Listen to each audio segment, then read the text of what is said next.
আজকের ভিকটিম রুদ্র হাসান ওরফে রুদ্র, একজন কিশোর। এই হতভাগা ছেলেটি বাবা মায়ের সেপারেশনের কারণে তার নানা নানির কাছে সাভারে বড় হতো।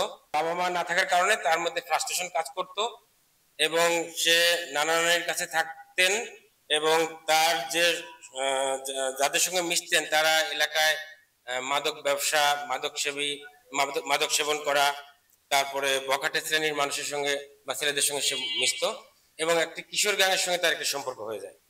তো 19শে ডিসেম্বর দুপুরে খাওয়া দাওয়া করে সে বাড়ি থেকে বের হয়। বাড়ি থেকে বের হওয়ার পরে তারপরে 20 তারিখ 21 তারিখে এই 2 দিন সে আর বাসায় ফিরে না। তার নানি এবং তার মামারা তাকে খুঁজতে থাকে এবং তার কোনো খোঁজ পাওয়া যায় না। পরে 21 তারিখে বিকাল 3টে থেকে 4টের দিকে সাভার থানার ধলেশ্বরী নদীতে তার ডেড বডি ভেসে ওঠে।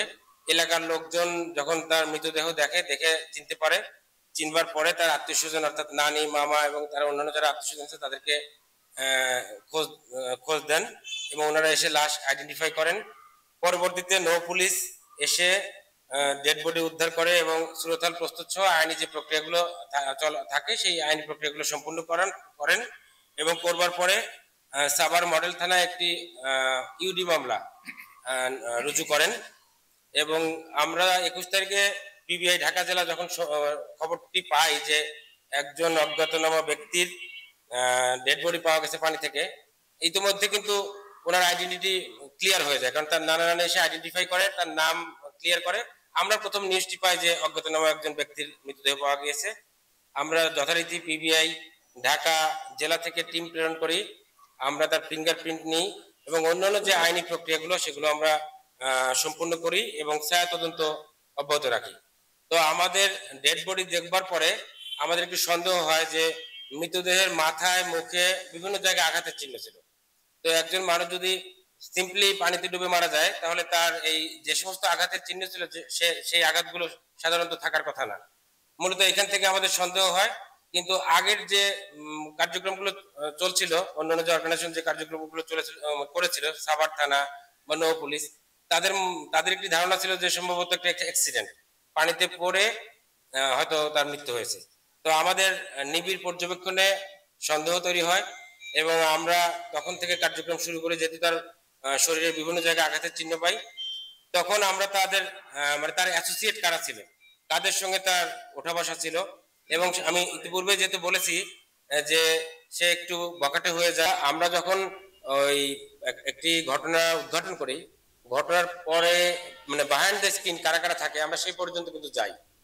তো এখানে আসলে যে কোশ্চেনটি আপনি করলেন যে মাদক সেবন, তারপরে হচ্ছে আপনার কিশোর গ্যাং, এগুলো আমাদের পারিবারিক বন্ধনের যখন অবক্ষয় হয়, আমি পূর্বেই বলেছি যে এই ছেলেটির বাবা মা সেপারেটেড, সে ব্রোকেন ফ্যামিলির সন্তান এবং তার বাবা মা ভিন্ন ভিন্ন জায়গায় বিয়ে করেছে।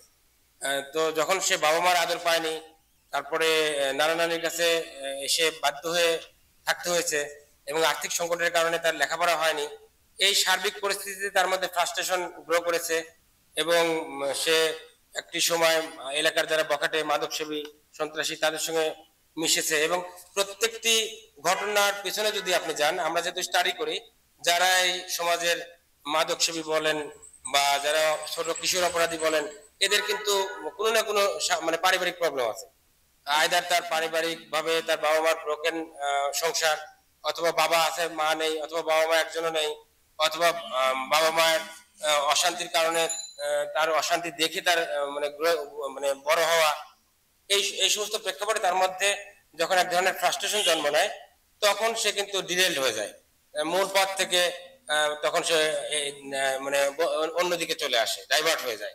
তো আমাদের যে ভিকটিম রুদ্রের ক্ষেত্রটা ঠিক একই রকম এবং রুদ্রের সঙ্গে আমরা বাকি যাদের গ্রেপ্তার করেছি তাদের যখন আমরা ব্যাকগ্রাউন্ডে গেলাম, তাদের ওই একই ধরনের চিত্র, অর্থাৎ তারা কোনো না কোনো ভাবে ফ্যামিলি আদর থেকে বঞ্চিত, তারপর ফ্যামিলি টেক কেয়ার থেকে বঞ্চিত, ফ্যামিলি নার্সিং থেকে বঞ্চিত। এই যখন ফ্যামিলি বন্ডেজ থাকে না, ফ্যামিলি থেকে ফ্রাস্ট্রেশন হয়, তারপরে আগে তো একটি সামাজিক বন্ধনও ছিল, সামাজিক অনুশাসন ছিল, সামাজিক অনুশাসন, পারিবারিক অনুশাসন যখন দুর্বল হয়ে গিয়েছে, কেউ কাউকে শাসন করতে পারে না, কেউ কাউকে নিয়ন্ত্রণ করতে পারে না, তখন কিন্তু এই সমস্যাগুলো ধীরে ধীরে বৃদ্ধি পাচ্ছে।